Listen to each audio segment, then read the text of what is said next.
Predstavte si, že našou slnečnou sústavou preletí niečo, čo tu nikdy predtým nebolo. Tajomný objekt z medzihviezdneho priestoru, ktorý sa pohybuje neuveriteľnou rýchlosťou. V roku 2017 sa to stalo.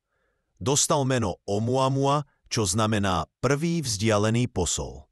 Ale skôr, než sme si uvedomili, čo sa deje, už bol na ceste preč, zanechávajúc za sebou lavínu otázok a takmer žiadne odpovede. Bol to len obyčajný kus skaly, alebo niečo oveľa zvláštnejšie? To, čo Oumuamua odlišovalo, nebol len jeho medzihviezdny pôvod. Bolo to jeho správanie.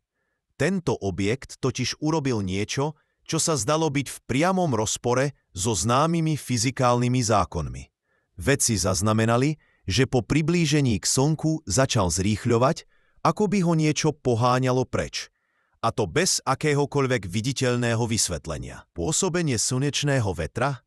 Príliš slabé. Uvoľňovanie plynov ako pri kométe, ktoré by ho postrčilo?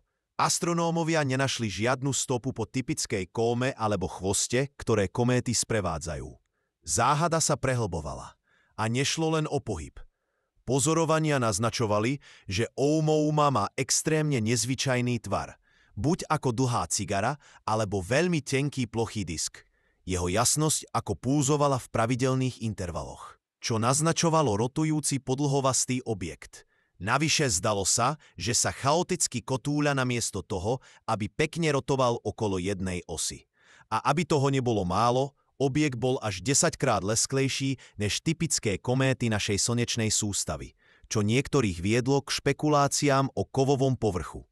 Ak to bol asteroid, ako sa mohol sformovať takýto tvar a ako sa dostal z vnútornej časti svojho domovského systému? Ak to bola kométa, prečo po miliónoch? Možno miliardách rokov putovania medzihviezdnym priestorom nevykazovala žiadne známky ľadu či prachu na povrchu. Tieto nezrovnalosti otvorili dvere búrlivej debate. Na jednej strane stál harvardský profesor Avi Loeb, ktorý prišiel so skutočne šokujúcou hypotézou. Oumuamua by mohla byť mimozemská technológia. Konkrétne navrhol, že by mohlo ísť o extrémne tenkú solárnu plachetnicu, navrhnutú na cestovanie medzi hviezdami pomocou tlaku slnečného žiarenia. Na druhej strane, Daryl Seligman a jeho kolegovia hľadali prirodzenejšie vysvetlenie. Ich teória prešla vývojom. Od myšlienky, že Oumuamua je vodíkový ľadovec, čo Loeb neskôr matematicky spochybnil, až po prepracovanejší koncept tzv. Tmavých komét. Tie by mohli uvoľňovať neviditeľný plynný vodík zachytený v ľadovej štruktúre, čím by sa vysvetlilo zrýchlenie bez viditeľnej kómy. Ale to stále nebol koniec príbehu. Aby podporili teóriu tmavých komét, Seligman a Jennifer Bergner začali pátrať po podobných anomáliách priamo v našej slnečnej sústave. A skutočne našli 6 malých objektov, ktoré vykazovali nevysvetliteľné zrýchlenie bez zjavného uvoľňovania plynov. Že by sme boli obklopení týmito záhadnými tmavými kométami a doteraz sme si to nevšimli? Jeden z týchto objektov, asteroid s označením 1998 KY26, má dokonca naplánovanú návštevu japonskou sondou Hayabusa 2 okolo roku 2031. Ak sa potvrdí, že jeho zvláštne zrýchlenie je spôsobené uvoľňovaním neviditeľného plynu, mohlo by to vrhnúť nové svetlo aj na záhadu Oumuamua. Ale čo ak nie? Problém s Oumuamua je, že sme ho zbadali príliš neskoro. Keď prelietal najbližšie k Slnku, mali sme len asi 40 dní na jeho pozorovanie, kým nezmizol v diaľavách a stal sa príliš slabým aj pre najväčšie teleskopy. To znamená, že dáta, ktoré máme, sú obmedzené. Astronómovia síce dokázali spätne vysledovať jeho trajektóriu do smeru hviezdy Vega v súhvezdí Líry, ale identifikovať jeho presný domovský hviezdny systém sa zatiaľ nepodarilo. Mohol pochádzať zo systému vzdialeného až 81 svetelných rokov, no definitívna odpoveď stále chýba. S takým množstvom nezodpovedaných otázok a takým unikátnym objektom nie je prekvapením, že sa objavili odvážne plány na jeho dolapenie.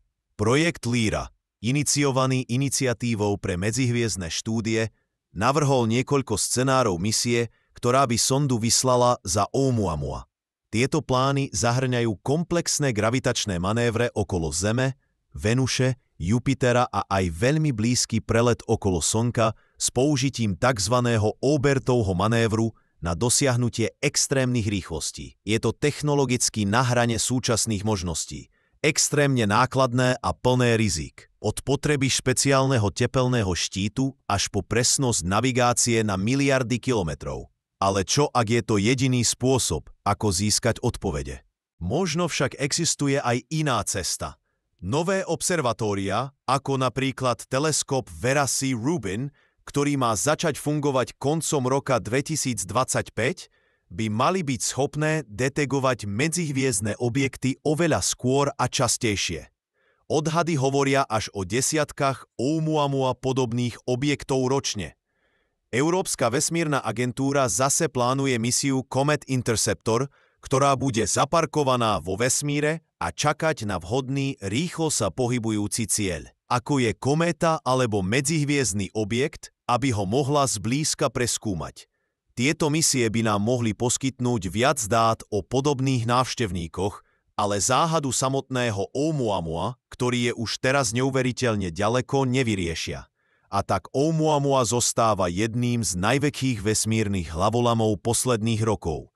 Bol to len zvláštne tvarovaný kus medzihviezdnej horniny, produkt neznámych procesov v ďalekej hviezdnej sústave, alebo dôkaz existencie tmavých komét, ktoré menia naše chápanie týchto ľadových pútnikov. Či snáď, ako sa odvážne domnieva menšina vedcov, prvý hmatateľný dôkaz mimozemskej inteligencie? Bez ďalších dát zostanú tieto otázky otvorené. Oumuamua nás však prinútila pozrieť sa na vesmír novými očami a pripomenula nám, že tam vonku, v nekonečných hlbinách, sa môžu skrývať javy, ktoré ďaleko presahujú našu súčasnú predstavivosť. A možno práve táto neistota a túžba po poznaní je to, čo nás neustále ženie vpred do neznáma. Čo myslíte? Dozvieme sa niekedy pravdu?